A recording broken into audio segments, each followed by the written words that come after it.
Donne, même si c'est trop. Lorsque Fabien était à sa dernière année d'études secondaires au Zambie, son frère lui donna de l'argent pour ses frais d'examen, presque le double de ce qu'il lui fallait. Beaucoup auraient été tentés de garder ce surplus, mais Fabien voyait les choses autrement.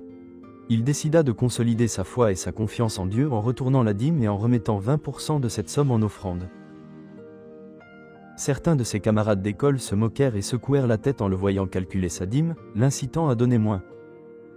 D'autres dirent qu'il devrait garder cet argent car, après tout, Dieu savait qu'il n'était qu'un étudiant.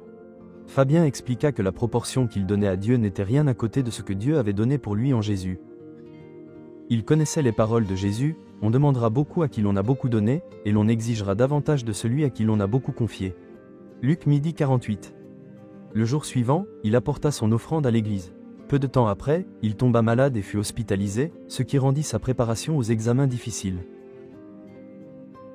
Au jour de l'examen, les questions posées correspondaient précisément à ce qu'il avait étudié. Il se classa parmi les meilleurs de sa classe et fut admis dans la seule université du pays. Fabien est convaincu que Dieu a honoré sa fidélité. Dieu se révèle être fidèle lorsque nous remettons toutes choses entre ses mains, même lorsque la situation semble impossible. Les plus grandes bénédictions ne viennent pas de ce que nous gardons pour nous, mais de ce que nous sommes prêts à donner. Alors que nous rendons nos dîmes et nos offrandes, puissions-nous mettre nos désirs en dernier et Dieu en premier.